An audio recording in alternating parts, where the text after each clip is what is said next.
Hello, everyone. This is Nick from New York, and welcome to another very special episode of DS247. This is our post Great Balls of Fire recap episode, and I'm joined with a very special guest, a good friend of mine, my original OG wrestling friend, Mr. Daniel Palminio. How are you, Dan? Doing pretty good. How you doing, man? I'm doing good, dude. So what'd you think of tonight's show? You hear me? Yeah, I said, what'd you think of tonight's show? There we go. It was, kind of mixed emotions, honestly. Yeah? My first reaction to it, I'll probably remember it as the first and last time that almost every match had blood except for the Lesnar match. Now That's saying something. It sure is. I mean, I think we saw, the WWE do a lot of things that we wouldn't have ever seen coming. I guess. I mean, that sounds like it's giving them a little bit too much credit. But yeah, but I know what you mean. Like, so we had Samoa Joe in the main event. We had a very Attitude Era, reminiscent segment with the ambulance at the end. But yeah, absolutely. And I liked. Sure, it was obviously pre-taped. Maybe it was pre-taped. I'm assuming parts of it were. I'm sure. And it was. I think it was well shot. I think it was pretty good. It was sports entertainment.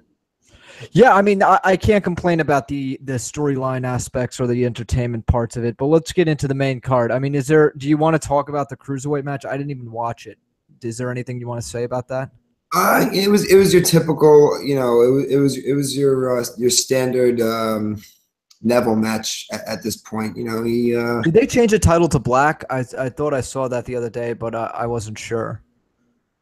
To be honest, I have no idea. I did not notice. I did not notice if they did. I don't think so. That may have stuck out. Seeing a new title there on TV. Well, they posted a photo of Neville holding a black leathered Cruiserweight Championship the other day on WWE.com. So I don't know if they changed the leather and just never mentioned anything or what, or if it was just a one-off on WWE.com, how they do that sometimes. Right. I'm sure the guys who change the ropes that often may like that's moving in. That's for sure. Yeah. All right. So probably the first match on the card was probably the match with the weakest storyline going in: Seth Rollins versus Bray Wyatt. Yeah, that felt really thrown together at the last minute. Just kind of looking at the names on their card, on their roster rather, and just kind of in a match. Oh, okay. I guess we're not going with Finn Balor with Wyatt anymore. So fuck it. Rollins needs a match. Finn Balor's been absolutely fucked, dude. I was just talking about that during the pay-per-view with the guys I was watching with, and it's what's going on with him. I don't know. You know what? I don't think he's able to gain the momentum. I feel like the climate's changed with the beginning of 205 Live a little bit, in that you're looking at a guy. A lot of people are saying, he's 206. I don't know. His spot disappeared during that year that he was gone almost. Rollins fucked him a lot more than he'll ever know. I guess he's starting to realize. No mention of any kind of rematch that he's owed, or Well, I mean, the night he made his return, he tagged with Rollins, right? Like. Yeah, maybe not the night he returned, but very, very shortly after. Didn't he tag with him on the Raw after WrestleMania this year? I want to say that it was a little bit after that. I think that. I don't remember. I think it was, but whatever. You were there. Yeah. I think he tagged with him the night he came back, which was absolutely insane. But let's not talk about that. So. Bray Wyatt won a match. I mean, that's pretty remarkable, right? I like that. Pay-per-view. I thought we may finally get an answer to, whatever happened with the ghost. That happened. We see Rollins. I'm never going to let go of that ghost. No, but yeah, I like that at least if you're gonna continue using Wyatt as a someone we're gonna be taking seriously in the main event scene, he's just gotta have some wins. It's as simple as that. Well, did you see his record that was posted today? I forget where I saw it. It was insane. It was insane. I'm guessing it wasn't posted by the WWE. No. It was like something like 183 to 438. Like something crazy, dude. Is that including house shows as well? I don't know. But it's fucked. It's like completely fucked. Wyatt is just a fucking waste of time at this point, dude. There's nothing. There's no reason to take him seriously. His storylines suck. He rambles incoherently, and like, what's his deal? It's tough. It's tough for me to agree with this because I'm a defender of Wyatt. Yeah, but then you should be more disappointed than anybody else. I am. That's really what it is. I think I'm more disappointed than everybody else because it's somebody that I think has an immense amount of talent, and I think he really has a good brain. From what I got, from what I pieced together from different, people talking about, matching, their matches with him or just situations he's been in within the company, that he has a good mind for the business and good match psychology. And he entertains me most of the time he's out there. I think he's very capable in the ring, and they have a very potent character. I don't know why they're not. Yeah, but it seems like he's got a different writer every week, and he doesn't give any input on what the character should be because it's all over the place. Is he a face? Is he a heel? Is he a fucking cult leader? Is he a ghost? Does he summon the dead? What is he? I feel like they're almost their lack of commitment to the character, as maybe because they have a fear of treading into it's a cult leader, or yeah, they can't. They don't want to use that terminology. I'm not sure. I don't think that's the writing team is really worth even is more shit than we even imagined to begin with if they can't work their way around that in some way, and to a degree of course they have been, but it's just it's not getting over the way that it was, and even when it was, it could have been just a little bit stronger. All right, I got his win-loss record up. So it's 182 wins, 424 losses, and 10 draws. So he's like a gatekeeper at this point in his career. I mean, his spot is designed to lose to people on their way up, I guess. I'm wondering if that is a new record for a wrestler that has now, a superstar that has now been in the main event of WrestleMania. Yeah, that's something to be said. One could argue, at least one of the main. Not if you're CM Punk, it's not the main event, but right. I don't know. All right, so let's roll on. We spent too much time on this match anyway. So going into a match that had a lot of storyline was Enzo Amore versus Big Cass. This is something they've been brewing, I don't know, for a few weeks now at least, right? Right. When was it that Enzo got attacked? Like 4-5 weeks ago? I can't even remember. I feel like they built it quickly, but effectively over only a matter of maximum 3 weeks. I want to say. Well, 3 weeks since the betrayal has been known, but they've been brewing it in the background for longer than that. Right, which is great. And I think most people with half a brain were kind of already determining that it was going to end up being Cass. But it was somewhat creative, at least in around that writing table these days. Yeah. But well, I think some of the credit might go to Enzo. I think he writes a lot of his own stuff. But that being said, the real takeaway I have, I mean, it was a complete squash match. Enzo basically didn't get any offense in. Is what is going to happen with Enzo? What is the next move for him? Is he done wrestling? Is he going to become a manager? Is he going to 205 Live? Is he going back down to NXT?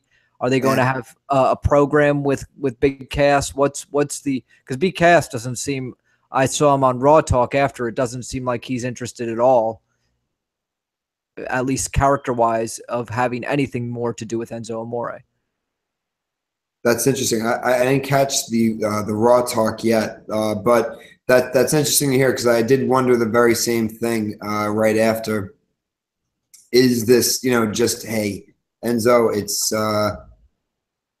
you went out there, you gave it your all, the old CM Punk try, but right. You're not made for wrestling. Right. Sorry. And well, of course, maybe not quite so literally, but maybe start mixing them in with something a little bit different, or start kind of fitting them for that Ellsworth supporting role. And yeah, I mean, it's very strange what they're going to do with him. I mean, Cass on Raw Talk was talking about taking on Brock Lesnar next, and we obviously know that that's not going to happen. I mean, then again, anything's possible. Jinder Mahal is the WWE champion, but that's very unlikely for that to happen going forward in the short term. And I don't know what Cass, it's going to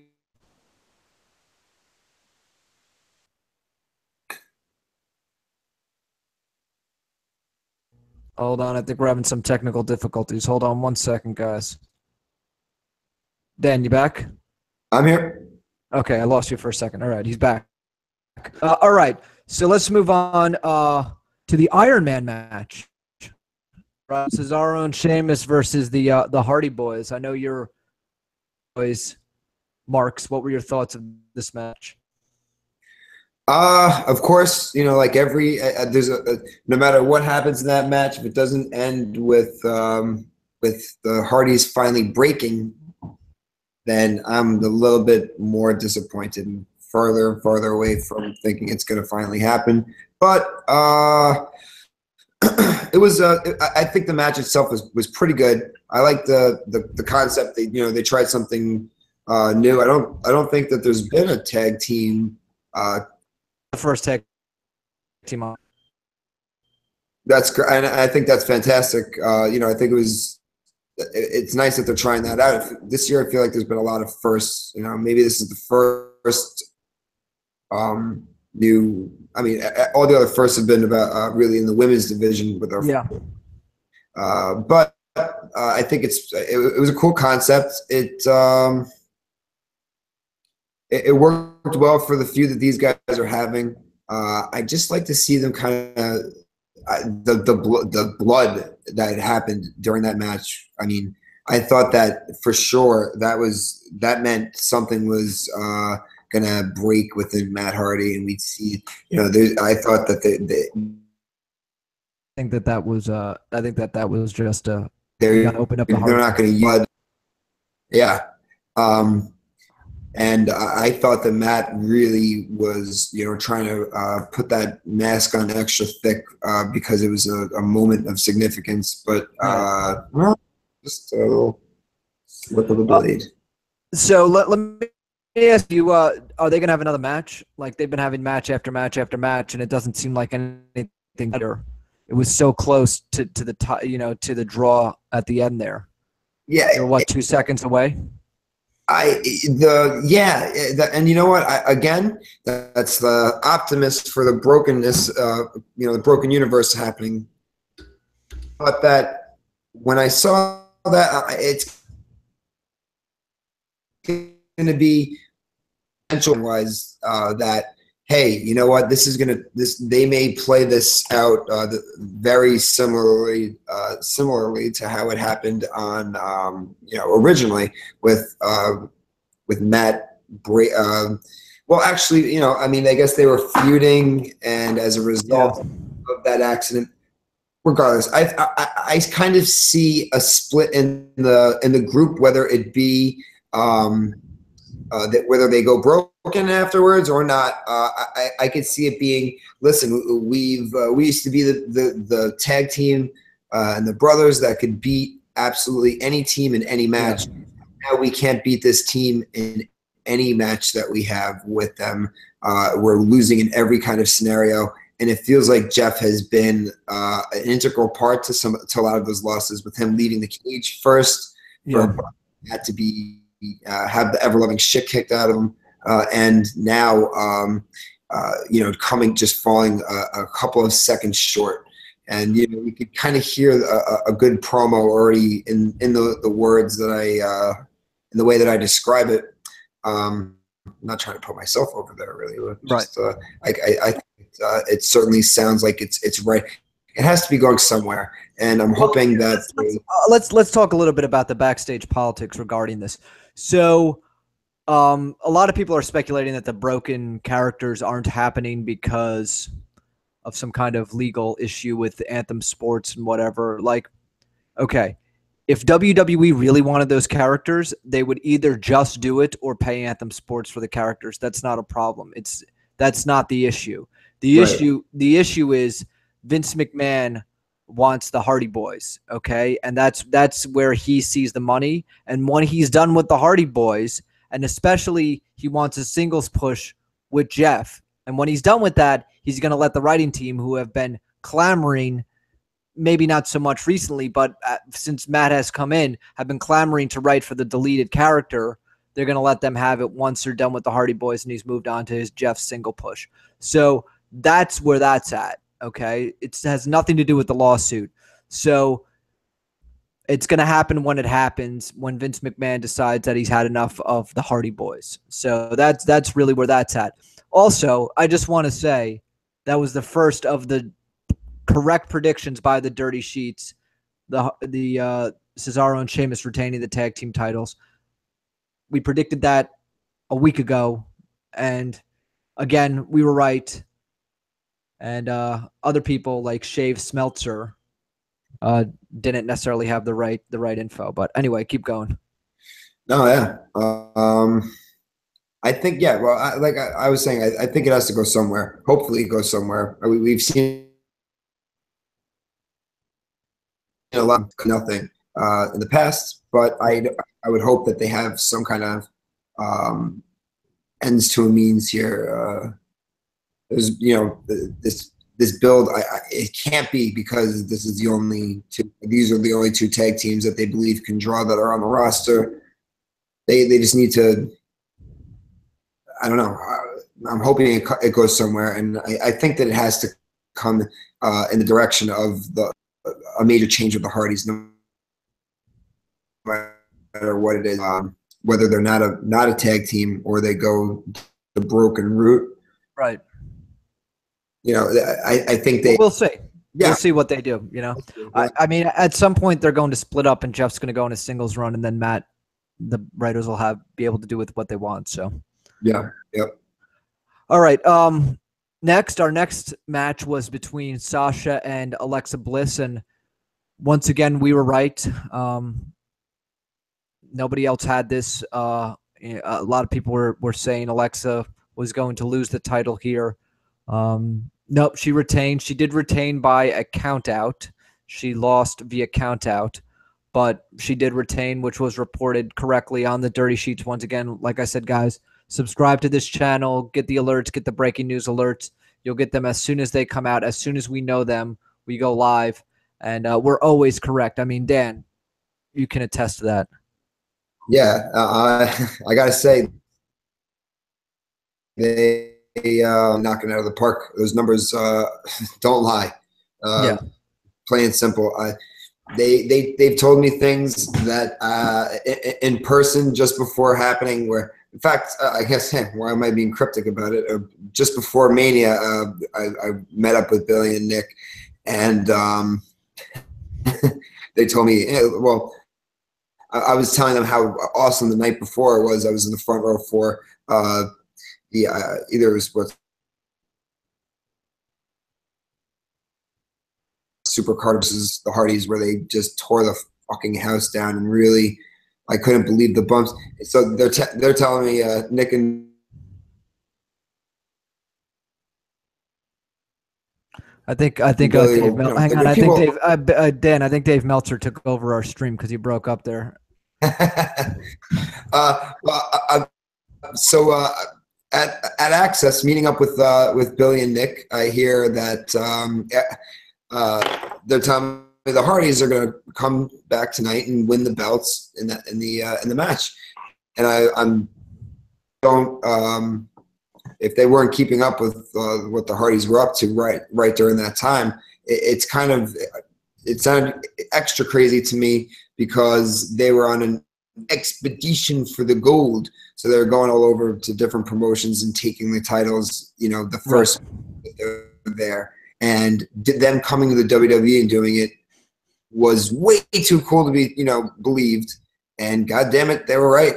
You know, I was staying off any other kind of any news sites and stuff, but they had that before anybody, just like most every other. It was funny because we were like, Dan, you want to hear some news? And you're like, yeah, sure, you know. And we say, Dan, the Hardys are coming back tonight. They're gonna win the titles. And you were like, dude, they're having a fucking barbecue. They're tweeting that they're not coming to Mania. I was like, right, they're fucking lying. They're like going to Mania. No, but they were there. They were there at that fucking barbecue. I have a picture. I know. I know. So yeah, I was shocked. I thought it was very, very cool. I thought, and then them coming out, I'm like, watch, no, New Day's gonna come out, and they probably started these rumors themselves somehow, and they're gonna come out, and that's their ultimate work. And I thought that would have been great if that had been the case, but even better, the Hardys coming back and winning the belts. That was great. Well, anyway, so we were talking about the women. I think this was Alexa Bliss's best match, which she's great. We love her at the Dirty Sheets. We think she's a star. We think that she definitely deserves her championship runs. We think that wrestling is the least important part of her wrestler's repertoire, but we don't think that Alexa Bliss has been the strongest in ring, and I think that this has been one of her strongest performances as of late. That being said, I find Sasha Banks completely fucking bland and boring, and nothing excites me about her at all. Her character, nothing. I agree with a lot of that and disagree with a little, I guess. Alexa Bliss, you guys always you do you know, I know you personally are a big fan as well, you know, of her work, but not necessarily in the ring. Whereas I kind of think that she's been one of the more interesting, her along with Charlotte, this year. Yeah. In terms of what they've done in the ring, not only with the innovative or first-time matches, but what they've been able to do. It looks like they've tried to stand out and do something completely new that hadn't been done before in each of those matches. And the same thing with Alexa's title defenses, or you know, or just her matches of late. I thought that was incredible, the way that she sold that kind of dislocated elbow. Yeah, I thought that was a cool spot. I thought that was. Said, geez, I've never seen that before. Have you seen that before? No, I haven't seen it before. And I thought that was very, very cool. Well, sure, we've seen, you know, that's, you know, the old Eddie Guerrero kind of, or anything, you know. Right. I mean, they have seen something like that before.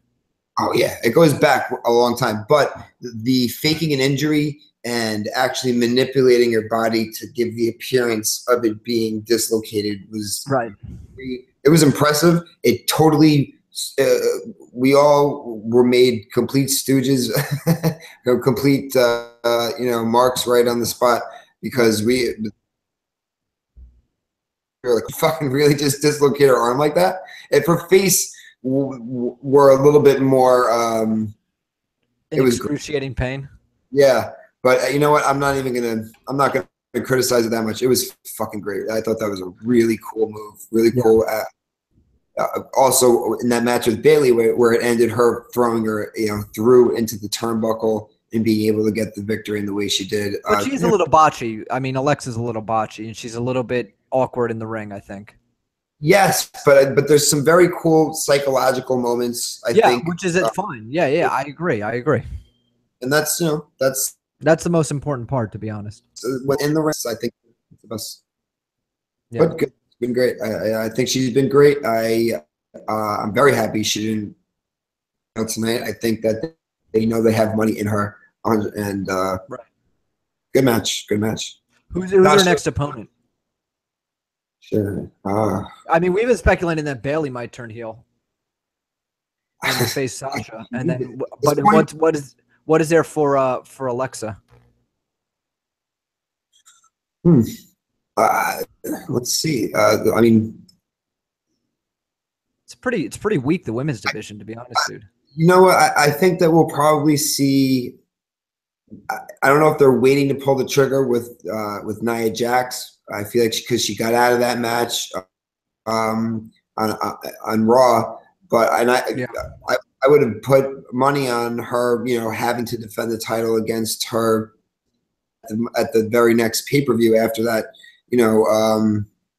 shaky victory. So they're planning on having a women's Royal Rumble match this year. They're gonna have to fucking really start recruiting some girls out of that Mae Young Classic, because their roster, in my opinion, is just real weak. It may also turn into like the gimmick battle royal from WrestleManias and things like that. Right. I mean, that should be interesting. Are you gonna go to Royal Rumble in Philly? Oh, I'll be there. I think we'll see. What about Battleground? You gonna go to Battleground? Punjabi prison, bro. Third time they're having a Punjabi prison. It's a cage. It's a bamboo cage within a bamboo cage. Double escape the cage. And I had that. I just knew.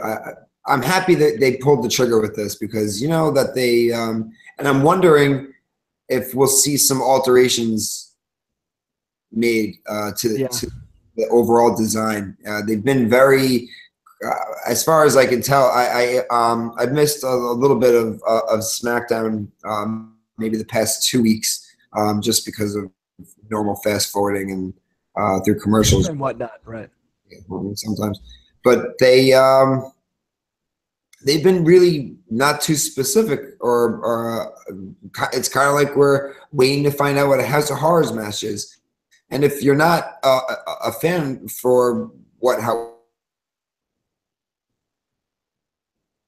When was the last? So probably a large chunk of their audience that has no idea what a goddamn Punjabi prison match is. Well, so it's the first time. It's the first time they've had a real Indian champion to really do it with. I mean, Kali was a fucking waste of time. Hey, man, that is our champion's inspiration and hero, and the modern Maharaja's absolute favorite wrestler. So you better just right. Right. Yeah. Kali. It was the worst wrestler. I don't know who was worse, him or Giant Gonzalez, but I think he might have been the worst wrestler to ever step foot in a WWE ring. My God. I think it's hilarious hearing different wrestlers talk about their experience with Kali in the ring. And he was too. Oof. I mean, just John Cena telling him, look over there. Look over there, after he won that battle royal with the title, and he's looking in the wrong direction, holding the championship up. It was just insane. Holding the championship up upside down. All right. Go ahead. If you have Kali and Batista, really setting the bar or the standard for a new match type as sophisticated as a Punjabi prison. You're in for a lot of reparative work. So let's hope they can do something interesting with that. Yeah, we'll see. Okay, so Dean Ambrose. I mean, The Miz versus Dean Ambrose for the Intercontinental Championship. Again, Dirty Sheets right about this prediction. The Miz retains his title against Dean Ambrose with a little outside help here and there. But that's to be expected. He is The Miz. I think The Miz has been doing a great job, but Billy said it on our last show that Dean Ambrose is just a fucking waste of time who pulls everybody down with him. I agree. And I'm kind of happy to see them using him the way that I feel that he's been used and booked lately. And that's, hey, you know what? We've spent quite some time building this guy up to be a credible threat. And ladies and gentlemen, meet your new Dolph Ziggler. He's going to be putting people over left and right nonstop just to give that little bit of rub. They used to be a champion. They used to be. No good, man. He's like, is he crazy? Is he stupid? Is he? They don't know what they're doing with that character. Another instance, of the same thing with Bray Wyatt. They don't want to pull the trigger in any direction. They're too afraid to make any fucking statements. It wouldn't me, man. Like whatever. I'm Dean Ambrose. Yeah, no, it's he's truly unbearable. God. How much does it piss you off that he is with Renee Young? Yeah, that does piss me off. They're gonna have some absolutely brilliant children too, if they do reproduce. She's smarter than he is, dude. I don't know. He's an idiot. God.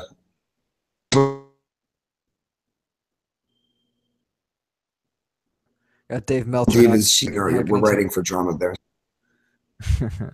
Dave Meltzer was hacking into your signal again. All right. So let's get into the semi-main event, and my opinion, the fucking best part of the night. The ambulance match, my favorite ambulance match of all time, to be honest. I can't think of an ambulance match I've liked better. And it's crazy. Remember that Ryback John Cena feud in 2013? They fit all of it into one match. They went through the fucking light board and did the ambulance spot. That was a whole summer of shit that they did with them. You're right. I mean, I felt it ended maybe not abruptly. It ended in the perfect way. Oh man! First off, I need I need a meme of Roman diving, just diving into the back of it. It was just that sight was absolutely hilarious. Usually, you see in matches like a buried alive match, anywhere where it's going to end off state, or kind of somewhere awkwardly elsewhere in the arena. You expect that they're gonna. It's not gonna happen the first time they go back there. They're definitely gonna. Things will get a little bit more involved. Yeah, they'll move back and forth and whatever. Right. Oh man. And just him sidestepping the spear and him just belly flopping, just disappearing into. But you kind of knew that was going to be the finish, the way they were setting it up with the spear and everything. Yes. I guess I saw the. It was so obvious that I called that initial. I mean, wow, I'm awesome. I called one of Roman Reigns, moves that I could count on one of my hands. But when he's doing that, when we have Braun, exactly. Braun's there, which means okay. So what finish is going to put him into the ambulance? And I'm like, he's not going to do a spear because that's not going to just. That'll be an ugly sight. I don't think they're going to pull it off so pretty. And the only the prettiest way you could pull it off is by having Braun move out of the way and him just diving in, just not touching anything else. It was just going into the darkness of the ambulance. Yeah, he flew across. I like that there was a guy sitting in the front seat too. Oh yeah. Oh. Like what the fuck? But okay, so yeah, he was just sitting there fucking listening to the radio. Yeah. So something else for Braun to fucking throw out of the way, or I swear I thought I was waiting and praying the entire time when they're opening up that when they're using. Well, let's get to it. So, okay, so Roman Reigns then spears Braun out of he jumps out in a fucking hellacious spear. Yes. And snaps, right? And he goes crazy. And he kidnaps Braun Strowman, puts him in the back of the ambulance, drives into the back, and tries to commit a homicide, right? I mean, that's what we witnessed. He tried to kill him. Yeah, he tried to kill him. That's crazy. It's at least as crazy as what Braun did to him. Braun's the biggest babyface in the company now, right? Yeah. That's true. After last week kicking Apollo Crews out of the sky and then someone attempting to commit a homicide against him, he's the biggest babyface in the company. Yeah, exactly. But by the way, how classic was Kurt Angle's fucking that shot? Oh, yeah. When I was saying beautifully shot before, what the fuck? That's Bray Wyatt's ghost is in your house. An answer. Bad case. Anyway, but so what we're gonna do is have Braun fucking absolutely, backed into another. Oh God! During the replays, I'm waiting. I'm kind of just trying to piece together. What happened when he gets inside that ambulance? Is he trying to, without trying to kind of ruin any listener suspension of disbelief? Is he back there, strapped in, ready for some crazy impact, with some stun equipment? Is he just going to take it because he's fucking Braun Strowman? Is he holding on to a rope? Well, I think the way they shot it was they had. I think they had two ambulances. They had the one that they had already wrecked earlier in the night in that spot that they already shot the reversal, crash scene on. That was already there. They had Roman pull up to a specific spot in the back. They cut to the video of them that they had recorded earlier with him crashing, right? Then they cut to all the reaction shots, and Braun got in on the other side of the ambulance. That or let's remember, it's not. It could be a fucking completely different ambulance. He could have crawled in way after the accident. Yeah. They could have cut, had lunch, come back, and then he dropped in the ambulance. Who cares? It's Hollywood. I mean, it's a storyline. It's something that they're doing something, right? I mean, yeah. Reigns has to be a heel, right? Like he tried to kill somebody. Match, yeah, right? I mean, it wasn't. You didn't have a situation where you could sympathize with him on a level where you had to sympathize with Braun Strowman. The guy fucking crawled out of a wrecked ambulance, bleeding from like a tranquilized bear, like a Terminator. So let me jump in. I was praying that when they're using the jaws of life, because they spent a long time showing, they're really, it's tough to get in there to get him out of here. We're going to have to use the jaws of life, not break the window of the car, in the front. Or pull the ambulance forward and let him crawl out the back. Well, that's, come on. I mean, clearly that thing, I'm surprised that it didn't blow up. So, but I was surprised it didn't blow up, and then Braun Strowman didn't reform like the T-1000. Exactly. Well, that's my point. I'm waiting as it just absolutely bursting out with, and then I'm like, when it didn't happen, I'm a little disappointed. I'm like, no, maybe they'll go in and they'll see he already burst out the other side and he's chugging down the street after Roman already. Like they have like a cutout of his body going through the other side of the limo, the other side of the ambulance. Yep. Like some Wile E. Coyote shit. Oh God. Do you think every time Braun walks into a room, it just goes Braun? He just slams, bashes the door off. I should have cashed his checks. I would. I tell you that. That's anyway. We were right on this. Dave Meltzer was reporting that Braun Strowman was going to lose this match and Roman Reigns was going to win, and that Roman Reigns was going on to face Brock Lesnar at SummerSlam. Clearly, that's not going to happen. We were right. That was never a consideration. Roman Reigns was never considered to go up against Brock Lesnar at SummerSlam. That is happening at WrestleMania. That is the one thing that is written in ink in the booking of WWE. So don't listen to Dave Meltzer. Come to us. We're right. He's an old idiot. Okay, so after that, Curt Hawkins and Heath Slater had a dark match in the middle of the pay-per-view. Yeah, that was a little strange. It's almost like... Well, I know why they did it. They did it so they could extend that segment past without extending it, and not cutting into Lesnar's time. All of a sudden, let's pretend that this is all real, and let's pretend that things are actually logical again. And hey, why would we stick with the match? That match is over. We're on to the next match. We're trying to keep on time. No, like you said, it was a way for them to cut away. Like I said, it was a way for them to continue the last match by having two guys out there that don't matter even a little bit. So it doesn't matter. I mean, Curt Hawkins lost a match on a pay-per-view, but not on a pay-per-view. I mean, could there be any more of so they could cut to a backstage segment? Could there be any more of a summary of his career? Yeah, exactly. Don't forget, this is the guy who was at Terminal 5 3 years ago, drinking fucking at the bar during Best in the World, and nobody was even acknowledging his existence. So, yep, exactly. Yeah, that's true. all right.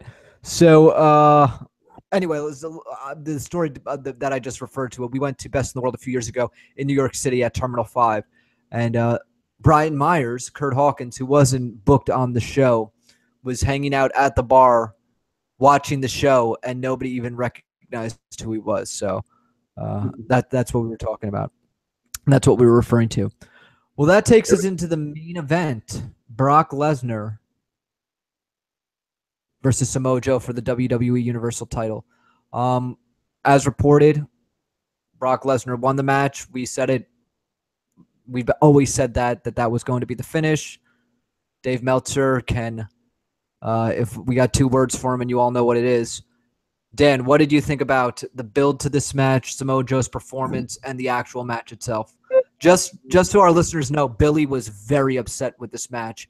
He was he thought that Brock Lesnar is very underwhelming in the ring as of right now. He said the guy can't go for more than 4 minutes. So yeah, that's something that kind of was a little bit glaring to me also. It seems like the moment it's like, you know what, let's have a great match up until I hit that 6.5 minute mark, and bye time to I'm gonna go cash my check, see you later. Yeah, I mean, I think Joe is booked a little bit stronger than some of his other opponents have been in the past. I don't know. They did. I don't know. They made him look very strong. They did. They aside from having so many opportunities of actually locking in. Actually, they made him look strong. Yes, by lasting as long as he did. I guess in a world of Lesnar matches where in recent memory, you have to tie that to the Goldberg bullshit that was going on. So a longer match. I felt like the Goldberg. I mean, Billy said no, but I felt like the Goldberg match at Mania was longer than this match.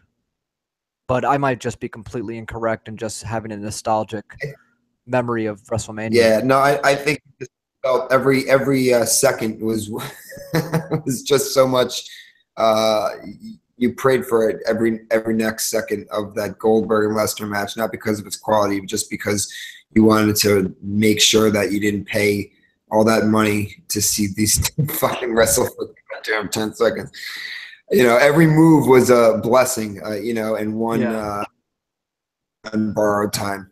But it's also seeing Goldberg live and all that shit. So sure. Oh no, sure. I mean, it has its place, but just setting that standard of having a short match, and then seeing Joe start off very, very strong, came just absolutely just mauled him during Heyman's intro. I thought that was great. That was realistic for the character and indicative of kind of what they've been setting up in their encounters over the past few weeks. Right. Finding him, running him down, and finding the room he was in during Raw while they had their FaceTime show. Yeah. It was an interesting reimagining, if you will, of the typical contract signing segment, and it was I kind of enjoyed it for that. He came out very strong. ST Joe'd him directly through that table, which was very cool. It looked believable. No posing in front of the table for 15 seconds before the move hits. Just lock it up, throw him through, keeping it moving. As they say, Joe was quick to get his shit in. He got back in the ring, ran through that sequence of what is that? The turnbuckle. With the Insiguri and everything. Yeah. Or the toe kick, whatever it is. Yeah, exactly. That turnaround heel kick or whatever it is that he calls it. So he was getting his stuff in, which made me a little nervous and kind of told me maybe we're not going to have the time for him to get, to showcase his abilities or his move set, because it's going to end soon. Yeah. A series of failed attempts of putting him out, but showed Brock's vulnerabilities and even out wrestled him in moments that even told you that this might not be the last time that we see them wrestle. Well, Dirty Sheets fans, if you want to have news about that, stay tuned for this week. We're going to have some news regarding what's next for Lesnar and Joe and all of that stuff. We're not saying anything here. We just know what's going to be happening with both those guys going forward and what's happening at SummerSlam. But we're not going to say that right now because we don't want to put all of our eggs in one basket and blow our load all at once. Dan, what would you like to see happen? Just to speculate, what would you like to see happen? Who would you like to see Brock Lesnar face at SummerSlam? And just to speculate, would you rather see Braun Strowman versus Lesnar at next year's WrestleMania, or what they have written in stone, Roman Reigns versus Brock Lesnar at WrestleMania next year?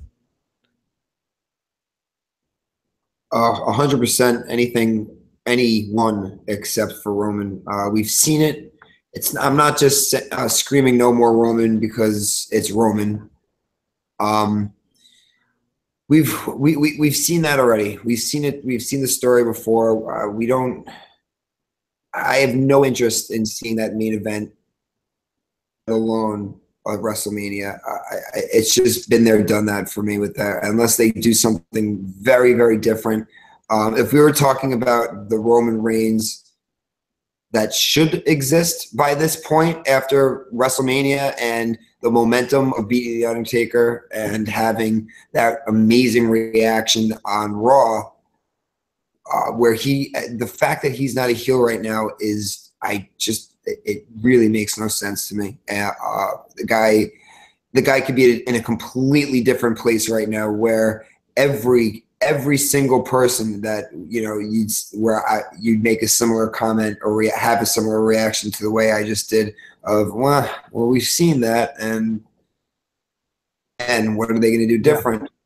If they had built him up in a different light and given these other, it would have not only given him new life, it would have given a lot of his opponents just writing the storylines. So it's unfortunate.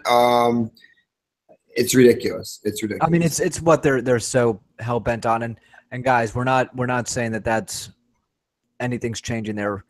Lesnar is facing Reigns at WrestleMania, but that's many months from now. And tonight, the Dirty Sheets swept all the competition. We got every prediction right.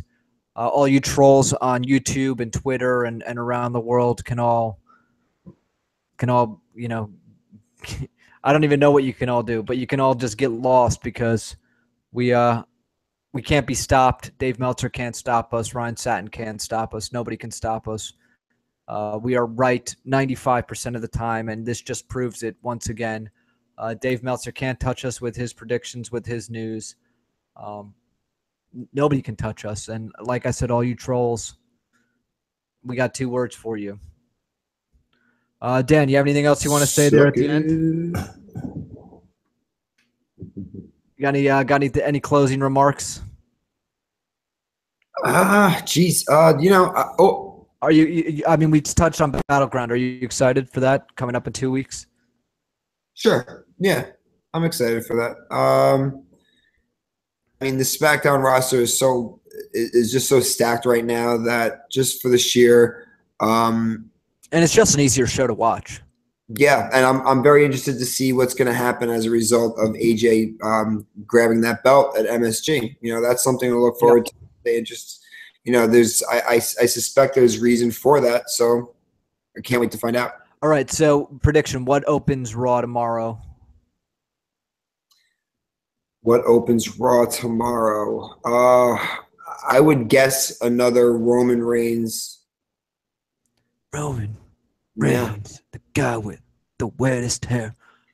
Well, we will see in about 16 hours, I would say. How long until Raw starts?